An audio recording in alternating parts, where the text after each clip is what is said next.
doesn't fit.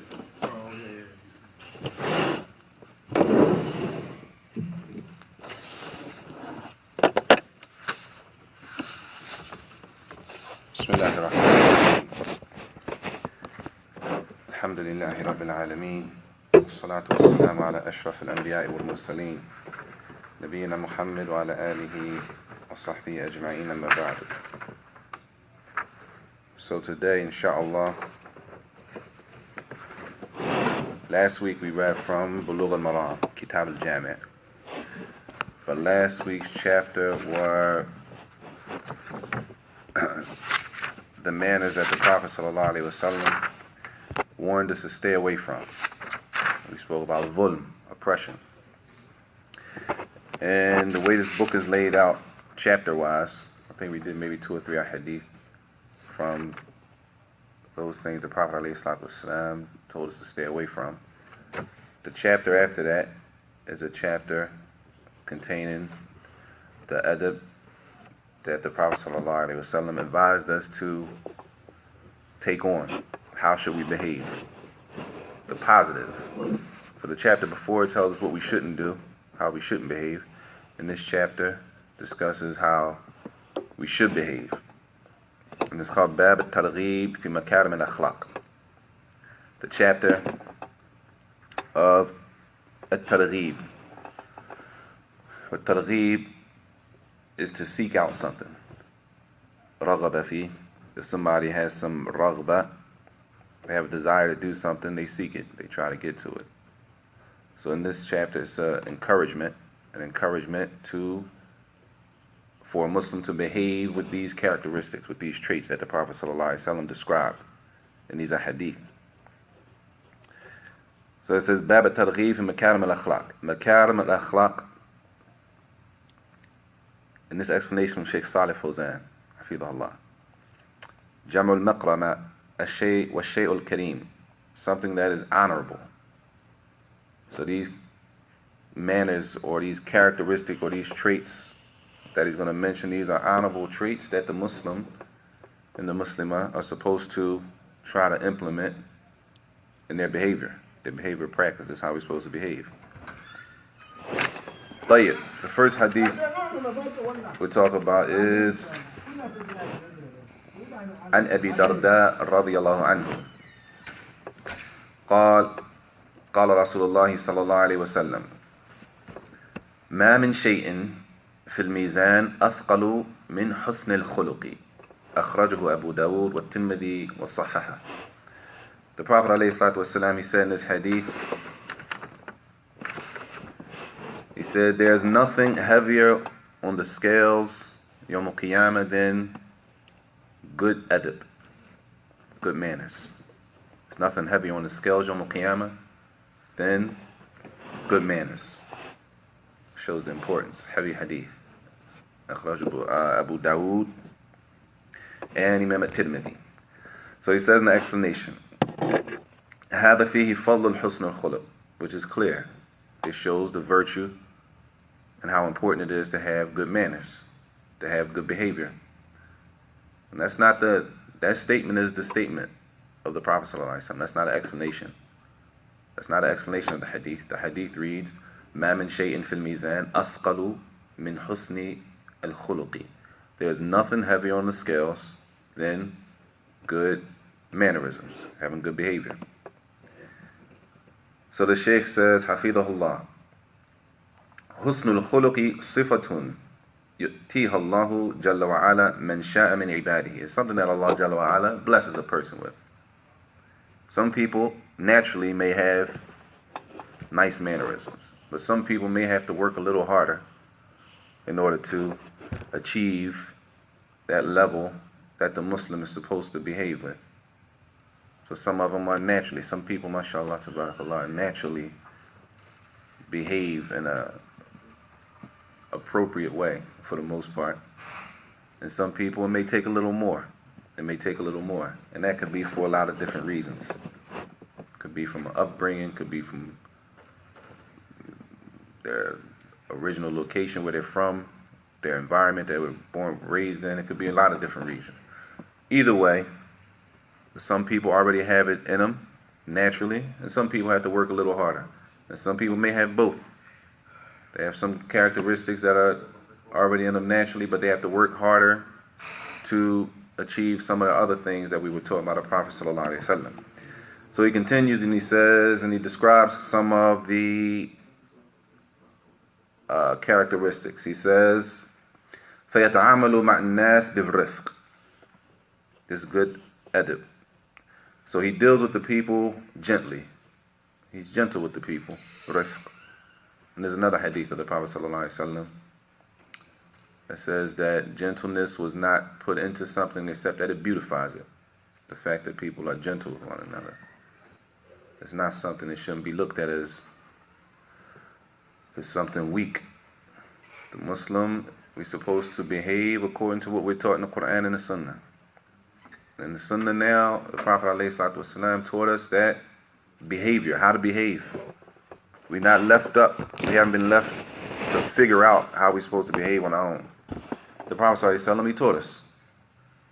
He said, secondly, وَيَتَعَامَلُ مَعَهُمْ بِاللِّينِ وَاللُّطْفِ وَالرَّحْمَةِ. And also he deals with people, also gently, he's easy with them. And he has mercy, soft with the people. The origin is not that we're hard with everybody. The origin is that we're nice. We're supposed to be nice. Even though we might have been raised in environments where that's not really promoted, that's not really the thing to be. Islam is what governs our lives. It's supposed to govern our lives. And that means it governs all of our lives, our beliefs and our actions and our worship and how we deal with people, not just one aspect. طيب. And he mentions a few things here. He says, وَيَصْبِرُ عَلَى مَشَقَّةِ اسْتِقْبَالِهِمْ. He's talking about basically accepting the people. When people come to him and talk to him, they want to deal with him. That he deals with. He doesn't shun people when they come to him, right? We're not talking about a situation where a person is busy, they don't have time to talk. But if a person has time and maybe a brother wants to come and discuss something, he has a question, that he deals with them. And that he is also, when he deals with them, that he is patient, or she is patient with the harm. Sometimes, it could be a test for the person being asked. The person asking a question, he could be a little, or she could be a little rough and rude with the question. So the person that's being spoken to has to be patient. And he mentions some other things. He says, فَهَذَا كُلُّهُ. All of these things are from good adab, good mannerisms. He says, وَهَذَا ثَقِيلٌ فِي الْمِيزَانِ عِنْدَ اللَّهِ جَلَّ وَعَلَى. And this is something that is serious.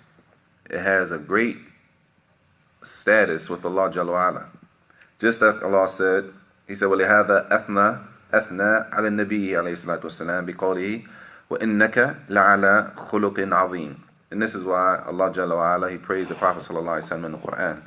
In Surah Al-Qalam, He said, and indeed you are on a high standard of character. Indeed you are on a high standard of character. And Allah said in another ayat, وَقَالَ فَبِمَا رَحْمَةٍ مِّنَ اللَّهِ لِنْتَ لَهُمْ. And it was by Allah's mercy, and He's talking to the Prophet sallallahu alaihi wasallam, and it was by Allah's mercy that you were gentle with the people. And then Allah went on and said, وَلَوْ كُنْتَ فَضًّا غَلِيظَ الْقَلْبِ لَنْفَضُّوا مِنْ حَوْلِكَ. And if you were harsh with the people, they would have all fled away from you. They would have all ran away from you. The Prophet ﷺ, it was by Allah's mercy that you were merciful and soft with the people. And if you were to be harsh-hearted with the people, calling the people, they would have ran and fled away from you. And this is in Surah Ali Imran, ayat 159. And in the tafsir of that ayat, Imam Saajid rahimahullah, he said, لو كنت فظا. He says فظا. Allah said in the ayat, لو كنت فظا. After He said it was by Allah's mercy that you dealt with the people kindly, Allah said, وَلَوْ كُنْتَ فَضًّا. And He says, سَيِّئَ الْخُلُقِ. فَضًّا. If you dealt with the people with bad manners, if you dealt with the people with bad manners, غَلِيظَ الْقَلْبِ قَاسِيًا, and you had a hard heart when dealing with the people, as the Prophet ﷺ was in a position of da'wah, And all of us are in a position of da'wah. Every person, especially us that walk around with beards and thobes and henna, khimars, niqabs, gloves, abayas, prostration marks, we're always constantly under the microscope. There is no such thing as, I'm not a da'i. That's not my job. We live in a land where we're the minority. People base Islam is based on what they see you do. Period. The belief, that's later. Basically, what we know is what you do. What a person sees, a lot of times they make their first judgment on that. Right? So, Allah said, if you had a hard heart towards the people, right? If you had bad manners and you had a hard heart towards the people, Allah said, لَنْ فَضُّوا مِنْ حَوْلِكَ. They would have ran away from you. They would have fled, got away from you. Why? Because these things cause a person to flee. That's pretty clear. I think we all know that in this city. Harshness has a place, and gentleness has a place. طيب. So he continues in the tafsir of the ayah, explaining the ayah. He says, فَالْأَخْلَاقُ الْحَسَنَةُ مِنَ الرَّئِيسِ فِي الدِّينِ. From the major things, the head of the religion is having good adab. This is a major portion of the religion, having good behavior, knowing how to behave Islamically. As some behaviors from our custom might not be Islamic. Some things customary might not be Islamic, and some things from our customs may be Islamic. But the gauge is not the custom, the gauge is Islam. Islam gives us the gauge to go by as far as what is good behavior and what's not good behavior. What's good adab and what's not good adab. Not necessarily what we're used to. طيب. So he says in the tafsir that this good adab, تجذب الناس إلى الدين.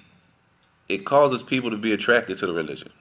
And that's known from the tarikh, the history of the Muslims when they went and they gave, and they weren't given da'wah, when they went to do business. When they went to do business in the different countries, and the people they were doing business with were asking, why are you behaving like this? They weren't necessarily scholars and tulab al-ilm and du'at, callers and stuff like that. They were merchants doing business. But they were merchants doing business and they carried themselves as Muslims. And that behavior caused the people that they were buying and selling from, doing business with, to ask them why. What makes you behave like this? And it's the religion. So he says that it causes people to be attracted to the religion, and also with that, it also, he says, مَعَ مَا لِصَاحِبِهِ مِنَ الْمَدْحِ وَالثَّوَابِ الْخَاصِ. Also, the person who behaves like that, the people that he's dealing with, they end up praising him. They hold him to a higher level based on the way they behave. They hold him to a higher level based on the way they behave. And if we know, if you work with non-Muslims, sometimes they'll come to you and say, this one is a real Muslim, and this one, he's not a real Muslim. Right? Based on what? Behavior, best. A lot of times they don't even know that we believe in Isa, in Jesus, alayhi salam. They don't even know that. They just know this Muslim, he does this, and this Muslim doesn't do that. And they judge based on behavior by itself. And that's the first thing we say. The impressions. I forgot the first impression. For your first impression. Right? A lot of times they go on that for the religion in totality, based on what one Muslim does. Right? They judge the whole religion. We know that's not a proper gauge, but it's a reality of what people do. طيب. So he says that's what good adab does. It calls people, it attracts people to the deen, and at the same time, those people will praise the person that they see behaving like that. And he said the opposite for al-akhlaq as-sayyi'ah. He says, al-akhlaq as-sayyi'ah, bad manners, bad adab, min al-ra'is fi ad-din tunaffiru an-nas an ad-din. It's from the major, from the highest things or the most important things, one of the first things that cause people to run away from the religion. Is bad manners. He says, and at the same time, it does the same thing. Ma'amali sahibiha min al-dham wal-iqab al-khas. And with that, the person who doesn't behave in the proper, appropriately, the people judge him, right, with a negative judgment. They say this one is a good Muslim, this one is a bad Muslim, based on what? Say, why you say that? If you ask him, why you say that? He'll start running down, because they don't hide, they don't know about hiding the sins of your brother and all that kind of stuff. They start running down why she's a bad Muslim, and why she's a good Muslim, and why he's a good Muslim, why he's a bad Muslim. They start running down the things that he or she does, and usually it has nothing to do with the belief. Usually it has nothing to do with the belief. He did this, he said this, we were talking, he came out and said this, I was talking to her, she did this, we were standing there talking, and she turned around and did this, or he did this while I was talking to him. He was on the phone with his wife and he said this to her, right? And they based the religion based on that. So he said that is the result of bad adab. He said, فهذا الرسول عليه الصلاة والسلام المعصوم يقول الله له ما يقول فكيف بغيره. So Allah said in this ayah that if the Prophet عليه الصلاة والسلام, if he was hard with the people, they would have ran away from him. And he's the Prophet عليه الصلاة والسلام. Then what about anybody other than him? Anybody less than the Prophet عليه الصلاة والسلام, which is all of us. Then he said, أليس من أوجب الواجبات وأهم المهمات الاقتداء بأخلاقه الكريمة. Is it not from one of the most important things that we take on and that we carry ourselves with the characteristics of the Prophet ﷺ? As Allah praised him in the Quran, إنك وإنك لعلى خلق عظيم, that you're on a high level of character, standard. He says, and that we deal with the people the way the Prophet ﷺ dealt with the people. من اللين وحسن الخلق, being gentle with them and having good mannerisms and following the command of Allah Jalla wa Ala. And this will call the people, or this will attract the people to the religion, to the deen. And that was a side note from that ayat.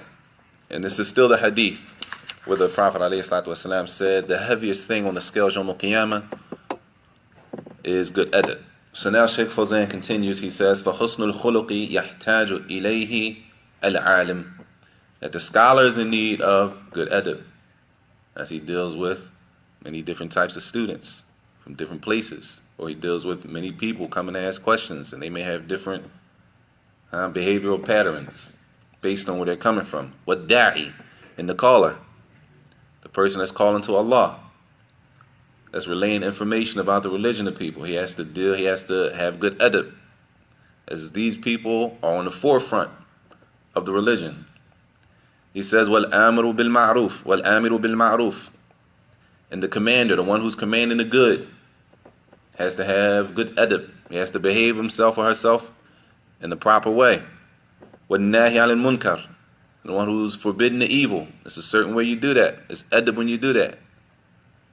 It's not that we take it upon ourselves and behave how we want to behave because I'm commanding the good. Shaykh al-Islam Al-Thamaraat rahimahullah has a whole book on commanding the good and forbidding the evil. In the Jamia and the school we had a whole course for a whole semester on commanding the good and forbidding the evil. A whole 3-4 month course on the details of commanding the good and forbidding the evil. It's not something small, and it's not something we take upon and we understand how we understand and implement it, right? He says, وَيَحْتَاجُ إِلَيْهِ أَيْضًا كُلُّ مُسْلِمٍ, and every Muslim is in need of having good manners. And then he mentions here, even when a person is buying and selling, that the people that he's selling to, he should have good manners with them. He should behave himself or herself properly with the people they're doing business with. Every Muslim. He says also, كل مسلم بحاجة إلى حسن الخلق حتى مع زوجته. Even the man with his wife or the woman with her husband is supposed to have good adab, khuluq, that we're supposed to behave ourselves in a good way with our wives, not just in the masjid, with the brothers, or not just on the internet, posting a bunch of, mashallah, tabarakallah, beautiful speech. But in the house, Allah musta'an. And the women also. That adab is not just for outsiders. Everyone outside of the house, but everybody inside of the house gets treated like crap. Allah musta'an. That adab is for everybody. And as he says, hatta ma'a awladihi. Even with the children. Even with the children. So it's no time that we're free from behaving ourselves like Muslims. وَأَهْلَ بَيْتِهِ بِحَاجَةٍ إِلَى حُسْنِ الْخُلُقِ. Everybody in the household should be behaving themselves with the proper Islamic adab. طيب, the next hadith. عن ابن عمر رضي الله عنهما قال رسول الله صلى الله عليه وسلم الحياء من الإيمان متفق عليه. This hadith is on Ibn Umar. Ibn Umar is the son of who? Umar ibn Khattab. Ibn Umar's first name, his name. Anybody know his name? Hey. Ibn Umar, but his name. Abdullah ibn Umar. Abdullah ibn Umar. Abdullah, the son of Umar. He was famous. Anybody know what he was famous for?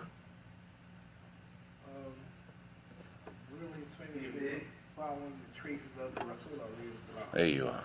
He was very, very serious in following the sunnah of the Prophet ﷺ, and to the point that the famous scenario, he wanted to stick his foot in the same place that the Prophet ﷺ walked in. Ibn Umar, radiallahu anhu. If we do that today, we extreme. We try to do that kind of stuff and try to follow Islam to the T. Come on out, that's too much. You super. Allah musta'an. We call each other super. This is Ibn Umar, radiallahu anhuma, qala, that the Prophet ﷺ said, Al-haya'u min al-iman, that shyness is from iman. Shyness is from iman. And this is Islam. Because a lot of us didn't come up with shyness being something that was praiseworthy. Right? You gotta stop being shy. As kids, when we told you gotta stop being shy like that. You gotta get out of that. Allah musta'an. The Prophet ﷺ said, Al-haya'u min al-iman. So now what takes a back seat? The statement of the Prophet ﷺ or the statement that we might have been raised on for 30, 40 years? The statement we was raised on, if it conflicts, if it goes against the statement of the Messenger ﷺ, we don't put that statement before the guidance of the Prophet ﷺ. He said, Al-haya'u min al-iman. It's a form of faith. It's part of a person's belief that a person has some shyness. So what is shyness? Al-haya. It says, Sifatun tuhmilu al-insan ala fi'li khair wa tujannibuhu ash-shar. It is a behavior or is a description that keeps a person, it encourages a person and it forces a person when he has that shyness to do good deeds and to stay away from certain things. It's a sifa. It's a description that keeps a person from doing certain things and it forces a person to do some things. Some things people do just out of shyness. I can't not do that. Right? I can't not do that. That's like, a person who doesn't have that shyness might say, why not? He doesn't understand if they don't have that same shyness. Or a person may say, I can't do that. I can't do that. Say, why not? The next person, easily. It's easy for him to do it, depending on what it is. It says, so the hadith says, Al-haya'u min al-iman. Shyness is from iman. Why? Because iman has different branches, as it comes in another hadith. قال النبي عليه الصلاة والسلام الإيمان بضع وسبعون أو بضع وستون شعبة. He said in another hadith, alayhi salatu wasalam, that Iman is 70-something branches, or 60-something branches. The highest branch. أعلاها قول لا إله إلا الله. The highest branch of Iman is the statement, Ashhadu an la ilaha illallah. I bear witness none has the right to be worshipped except Allah. وَأَدْنَاهَا إِمَاتَةُ الْأَذَى عَنِ الطَّرِيقِ. The lowest form of Iman is to move something harmful. Do we see something harmful in the road that somebody can get hurt on? Not saying if a Muslim could move something harmful for the pathway, so nobody gets hurt. He says, alayhi salatu wasalam, after that he says, وَالْحَيَاءُ شُعْبَةٌ مِنَ الْإِيمَانِ. And shyness is a portion of Iman. And this hadith is in Sahih Bukhari and Sahih Muslim and Abi Hurairah radiyallahu anhu.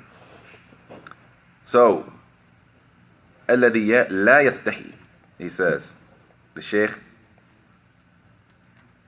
he says, الَّذِي يَسْتَحِي هذا فيه صفة عظيمة. So this is a major quality that a person has. That a person has some shyness. That a person is shy, firstly before Allah, to disobey Allah. And a person is shy to even disgrace the religion by disobeying Allah openly in public. It's disgracing the religion.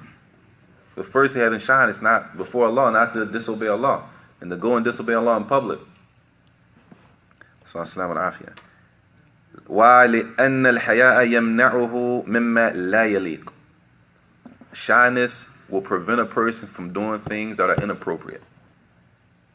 If a person has some shyness, they won't do certain things. They won't do certain things, even though a lot of us have been taught that we shouldn't be shy. And there are different types of shyness. There's praiseworthy shyness, and then there's shyness that's not praiseworthy. And he'll mention the shyness that isn't praiseworthy. So he says that shyness prevents a person from doing something that's not appropriate to do, behaving in a manner that's not appropriate. And he says now also, وَيَحْمِلُهُ عَلَى فِعْلِ مَا يُجَمِّلُهُ وَيُزَيِّنُهُ. And it also pushes them to do things that will, let's say, bring honor to a person, right? Cause the people to consider that person an honorable, upright, clean cut, whatever words you want to use, type of individual. That's shyness. And the opposite comes in another hadith where the Prophet ﷺ says that the person who has no shyness, he does anything. As he says here, إِذَا لَمْ تَسْتَحِي فَاصْنَعْ مَا شِئْتَ. That the person who doesn't have any shyness, then they will do as they want. It's a couple different explanations of that, but that hadith shows this praiseworthiness. That is not something that is good. It's not something that is beneficial for the Muslim to not have shyness. Shyness is from Iman. Now he says, the shyness, الحياء الذي يمنع الإنسان من قول الحق. Shyness that prevents a person from saying the truth. This is one thing. Shyness. The person is shy to say the truth. They know the truth, but they're too shy to say anything. أو يمنع الإنسان من سؤال أهل العلم. Or shyness that prevents a person from asking a question to someone more knowledgeable, right? Gaining knowledge. You can't be shy. If you don't know, you have to ask. But you have to ask knowledgeable people. Ask somebody that's on the same level as you. Not that they don't know, but if they're in the same boat as you, more than likely, what are they answering off of? Right? Not to say brothers can't help one another, sisters can't help one another, but asking questions or not asking questions due to shyness, somebody might, now people are going to know that I don't know this. Right? People, if I ask that question, everybody's going to know that I don't know the conditions for wudu. I don't know how to make wudu. Salat is not accepted without wudu. Who cares what anybody thinks? The salat is not accepted without wudu. The first thing we've asked about Yawm al-Qiyamah is the salat. Right? So he says shyness that prevents a person from asking min su'ali ahli al-ilm, from asking the people of knowledge a question. He says هذا ليس حياء. This is not a form of shyness. This is a negative, this is not a praiseworthy form of shyness. This is cowardness, being a coward and lowly, having low maybe self-esteem. Right? It's not a form of praiseworthy shyness. طيب. The next hadith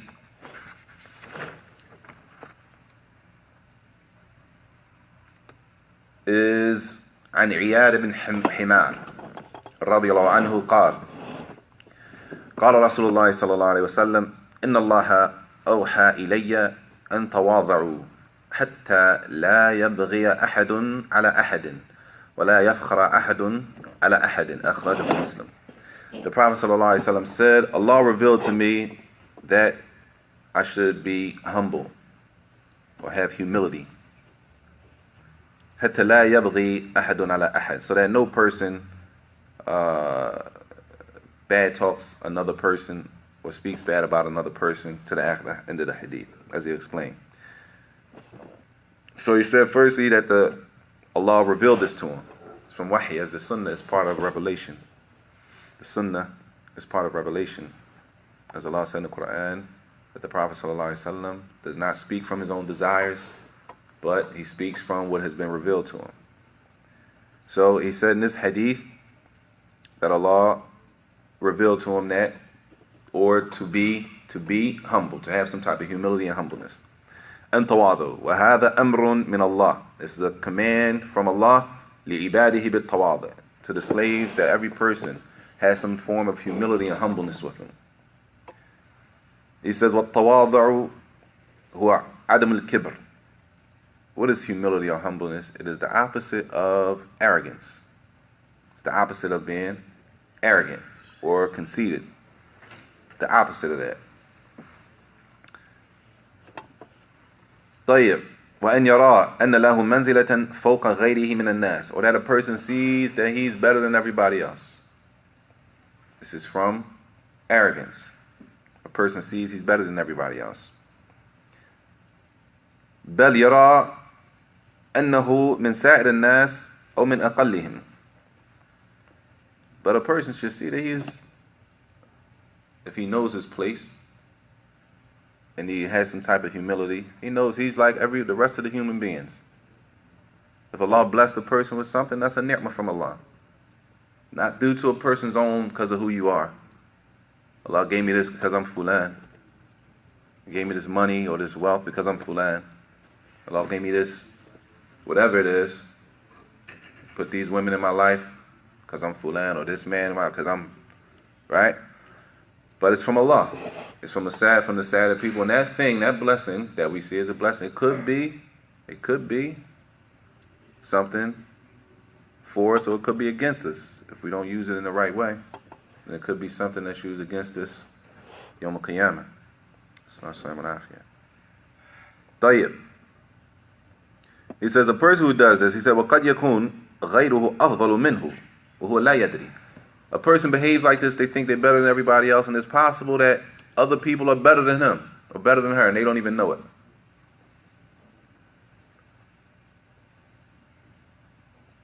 He says, فَيَتَوَاضَعْ وَيَتَذَكَّرْ أَصْلَهُ وَأَنَّهُ مِنْ تُرَابٍ. So a person is to be humble and have some type of humility and know that the origin of mankind is that we were made from dirt.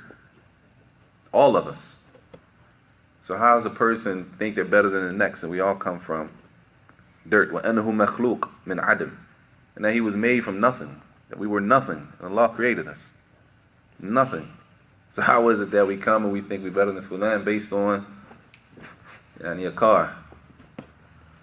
Based on you married sister, whoever she is. She has some status, or he has some status, so I must be somebody. Right? She married me, I must be somebody. Or if he married me, like this. These things that we might pull as a gauge to think that we're better than somebody. I know this much Quran, you only know this much, so I'm better than, right?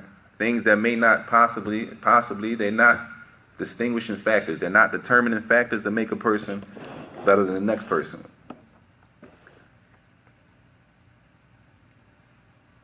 And that he says now, and that a person remembers لا ينال المنزل عند الله إلا بالعمل الصالح.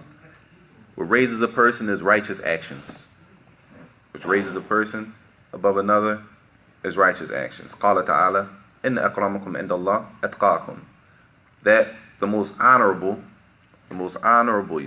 of you to Allah is the one who has the most taqwa. The one who has the most taqwa, they're raised. The one who has the most taqwa of Allah. As Allah says, Surah Al-Hujurat, ayat number 13. Inna akramakum indallah itqakum. That the most honorable from amongst you are the ones who have a taqwa. And a taqwa, as we always say, taqillah akhi, fear Allah akhi, fear Allah sister. Alright? A taqwa, many definitions. From the most simplest definitions of a taqwa is fi'l al-ta'at wa tarq al-ma'siyah. Is that a person obeys Allah and they leave off disobeying Allah. This is a taqwa. Simplified, simple. Many different definitions. Simply to obey Allah and to leave off disobeying Allah. This is a taqwa.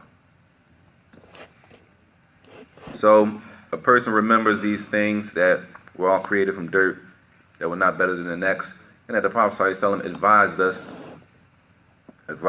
even if it goes against what our society teaches, that humility is from the positive characteristic traits that a Muslim is supposed to behave with. And this is from the teaching of the Prophet sallallahu alaihi wasallam. Then he says, حتى لا يبغي أحد على أحد ولا يفخر أحد على أحد. التواضع, he says, so that a person والبغي, that a person وهو التعدي ولا يفخر بسبب نسبه, that a person doesn't transgress upon another person based on they think they're better than them. I'm stronger, right? I can do this. Or I got stronger backing. The people backing me are stronger than the people backing you. So I might transgress and do something and take something that's not mine from a person's rights, right? The Prophet ﷺ said, حَتَّى لَا يَبْغِيَ أَحَدٌ عَلَى أَحَدٍ, so that a person doesn't do this. And he says, وَلَا يَفْخَرُ بِنَسَبِهِ, and a person, أو بِمَالِهِ أو بِجَاهِهِ, لَا يَفْتَخَرُ عَلى النَّاسِ, that a person doesn't hold himself to be above the people based on his lineage, what family he comes from, right? My family is known for this, so he thinks he's better than everybody, or she thinks she's better than everybody. He says, or bimalihi, or the money, the wealth that they might have. If I have a bunch of money and you don't, as a parent, there, what? I'm better than you, right? It's a khata, that's a mistake. Or bijahihi, or a person has position. They might have position somewhere, and this person doesn't have any type of position. It could be in a company, could be in a masjid, could be just in the neighborhood. Everyone respects you in the neighborhood and no one respects this brother, so you think you're better than them. That respect could be based off something that's not pleasing to Allah, right? He said all of these things are not from, or all of these things come under what the Prophet ﷺ prohibited us from. لا يفخر أحد على أحد, that we don't gauge and look at each other in that type of manner based on those things. He says, وَالْفَخْرُ وَالْخُيَلَاءُ آفَتَانِ, and the fakhru, having some type of that arrogant and that conceited type of mentality, are two praiseworthy characteristics. It's not something praiseworthy. We shouldn't be proud that we walk around, or if we have that type of mentality, it's not something that is a praiseworthy characteristic. طيب. The last hadith is عن أبي درداء رضي الله عنه عن النبي صلى الله عليه وسلم قال من رد عن عرض أخيه بالغيب رد الله عن وجهه نار يوم القيامة أخرجه الترمذي وحسنه. That the Prophet ﷺ said, whoever guards the honor of his brother when his brother is absent, Allah will guard that brother's face from Yawm al-Qiyamah. This hadith, أخرجه الترمذي, is in Sunan al-Tirmidhi. يعني في حال غيبة أخيه. His brother's not there, so he explains what happens. He says, حفظه الله, إذا حضر مجلسا يذكر فيه أخوه المسلم بذنب أو تنقص فإنه يدافع عنه كما يدافع عن إرضه. If he goes someplace, he attends a gathering, and in the gathering the people are talking about the brother or the sister, right? Fulan committed this sin. Fulan, the sister did this. You ain't believe this one. Guess what he did? Sit around and laugh at him or laugh at her. Or tanakkas. Or they just talking about him, making tanakkas, right? Disrespecting, belittling people. He said, what is the person supposed to do? فَإِنَّهُ يُدَافِعْ عَنْهُ. They're supposed to guard the brother or the sister's honor whole. Right? Why? كَمَا يُدَافِعُ عَنْ إِرْدِي. The same way, if you walked in a room and somebody was talking about you, you would defend yourself, you're supposed to defend your brother. And what is the reward for that? The Prophet ﷺ said, the one who does that, he said, رَدَّ اللَّهُ عَنْ وَجْهِهِ النَّارِ يَوْمَ الْقِيَامَةِ. That Allah will repel the hellfire from the person's face, يَوْمَ الْقِيَامَةِ. The one who's defending his brother or his sister. لِأَنَّ إِرْضَ أَخِيهِ مِثْلُ إِرْضِهِ. Because the honor, his brother's honor or his sister's honor is just like his own honor. It's like you would guard your own honor, you would guard your brother's honor. فَيُدَافِعُ عَنْ إِرْضِ أَخِيهِ. So he defends his brother. How? بِأَنْ يُنْكَرَ عَنَ الْمُغْتَابِينَ. That he says something to those people, the people who are sitting there backbiting, that he says something to them. Right? He doesn't sit there and then just join in and enjoy. He stops them. وَيَمْنَعُهُمْ مِنَ الْإِسْتِرْسَالِ فِي إِرْضِ أَخِيهِ الْمُسْلِمِ. And he should stop them from continuing in that type of conversation about their Muslim, about the Muslim brother. And they don't be quiet. وَيَتْرُكُهُمْ يَغْتَابُونَ. They shouldn't sit there and just be quiet and leave the people to keep going on backbiting them. He says, هَذَا هُوَ وَاجِبُ الْمُسْلِمِ فَلَا يَجُوزُ لَهُ أَنْ يَسْقُطْ. This is what's obligatory upon a Muslim. It's not permissible to sit there and just listen to people backbiting. It's not permissible, and it's not the origin. The origin is not that we talk bad about one another. The origin is not that we speak bad about the believers. Speaking bad about people has a place. There's a place for it. But those places are few. And those places are not the origin. Those places are the exceptions. We don't speak bad about each other, except in this case. In this case, tayyib, we got to say something. In this case, we got to say something. In this case, we got to say something. Not we speak bad about everybody, but you can say something good about them now. All right, that's the opposite. Backbiting is not permissible. It's haram in Islam. Backbiting is haram. Is it times that we can say something about people? It's times. And one time is an important time that we got to remember, especially with marriages. People come in and ask about brothers, or they come in and ask about sisters. You know this brother? Tayyib, you got to tell them what you know. You don't hide information that's going to harm somebody's sister, or hide information that's going to harm somebody's mother, or it's going to harm a brother's daughter. If you know the brother has a problem, you need to tell the brother so he don't marry his daughter to him. Right? If it was your daughter, would you marry your daughter to the brother? Tayyib? You're going to hide information at this point and say, I don't want to backbite the brother. Right? No, I don't want to backbite the brother. He's okay, mashallah. And you know that he has a problem, or she's okay. And you know that she has a problem. So you're going to let somebody's son marry the sister and she's not right and you know it. There's specific times when things can be said. What kind of problem? Like a drug addict? There you go, drug addict, anything. You got to think about if you got daughters, if you got a daughter, would you marry your daughter to a drug addict? Knowingly? Right? A brother comes and they ask you about Fulan. Brother Fulan, you know this brother? Yeah, I know him. You know him to pray. Yeah, he prays. But you also know he got a drug problem. You're not going to say nothing? He got a drug problem. So you're going to allow this man with a drug problem to marry his brother's daughter? Right? I'm sure none of us would want somebody to do that to us. Huh? You marry your daughter to somebody, found the brother had a drug problem. You're going to go right back to the brother you asked him about. And say, yo, why you ain't telling me the brother had a drug problem? Right? Could be drugs. Could be abuse. Right? He beats women. He got a problem, physical problem. right? Whatever it is that could be harmful to another Muslim, at the end of the day, that's your sister. It's your Muslim sister. At the end of the day, it's your Muslim brother. At the end of the day. There's specific times when stuff is okay to speak about.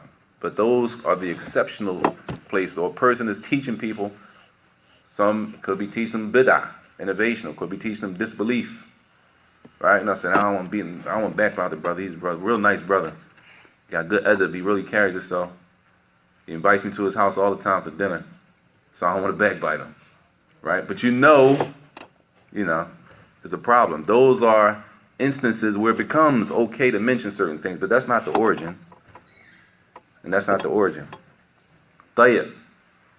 So he says, after he says this was obligatory upon the Muslim, but he says for the person, if he sits there and doesn't say anything, فَإِنَّهُ يَأْثَمْ بِذَلِكَ, then he has committed a sin by sitting there not saying anything and people are backbiting. فَيَكُونُ شَرِيكًا لَهُمْ فِي الْإِثْمِ, and he has become partners with those people in committing that sin. He has became a partner with them in committing that sin. لِأَنَّهُ رَأَى مُنْكَرًا فَلَمْ يُغَيِّرْهُ وَهُوَ يَقْدِرُ, because he saw an evil and he didn't change the evil. He didn't even try to change the evil, and he had the ability to. If we have the ability to, we should be changing it. If we don't have the ability to, then that's a different thing, the different steps we take. He says, فَكَيْفَ إِذَا شَارَكَهُمْ بِالْفِعْلِ, so how is it if a person was to join them with in actions? بِالْفِعْلِ وَجَعَلَ يَغْتَابْ مَعَهُمْ هَذَا أَشَدْ. It's one thing if he's just sitting there listening and he doesn't say anything, or she doesn't say anything, she doesn't stop him. He says, but what about if not they're just sitting there, but they actually join in on the backbiting? He said, this is even worse. هَذَا أَشَدْ. That's even worse than the one who was just sitting there listening. He says, أما إذا رد عن إرض أخيه ومنعهم عن غيبة أخيه فإن الله جل وعلا يجزيه بأن يرد النار عن وجهه يوم القيامة. But for the person who's there and he stops that, he says something, he strives to command the good and forbid the evil, to stop the people from talking about and backbiting people. He said the reward for that, as the Prophet ﷺ said, that Allah will repel the hellfire from that person's face Yawm al-Qiyamah. This is a serious reward. He said, فَهَذَا تَرْغِيفِ الدِّفَاعِ. So in this hadith it shows an encouragement to defend our brothers, and sisters in Al-Islam, to defend their honor. Now we don't sit around and just talk about people when we go to our sittings and gatherings, or even in writings. He says, أَوْ فِي الْكِتَابَاتِ. أَوْ فِي الْكِتَابَاتِ. We see some writings and they have something negative that we defend. We defend the honor of each other. وإذا رأيت من يكتب في مسلم أو في العلماء خاصة أو في الولاة الأمور المسلمين فعليك أن تدافع عنهم. If we see some people writing about the brothers, the scholars, or the Muslim leaders, or any Muslim, that we see this type of thing, whether it's action, whether it's talking, point of mentioning this, he's saying whether it's a conversation, whether it's written down, whatever it may be, the origin is that we are defenders of each other. The origin is not that we speak bad about one another. The times of mentioning people's faults is specified. Those times are specified in Al-Islam. That's not the origin in Al-Islam. The origin of Al-Islam, that we defend each other, we cover each other's faults, and we make excuses. Those are the origin. That's the origin. The time when it becomes permissible to speak and expose things, those times are designated times and specified times. Wallahu a'lam. And we'll stop there, inshallah ta'ala. Next week, Ali will be back, inshallah, with the Zad al-Mustaqni', the 5th class. I think he stopped on the chapter of the menses, the menstrual cycle, the menstrual cycle. He stopped on the chapter of the menses, so I think he's going to finish that chapter. There's only maybe another class of that. Then he'll finish that next week, inshallah. Any questions? So when will you be back? Allah.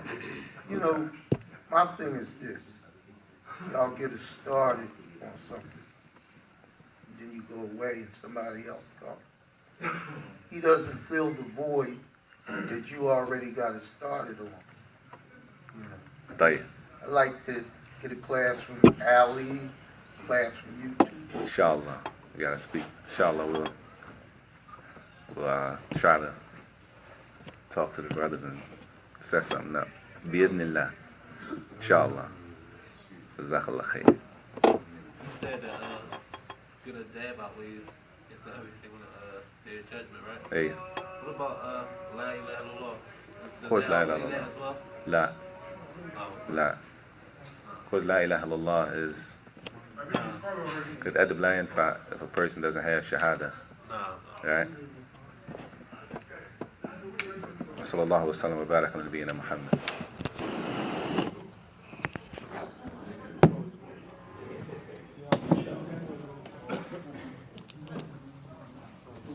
Trying to set something up, Sheikh.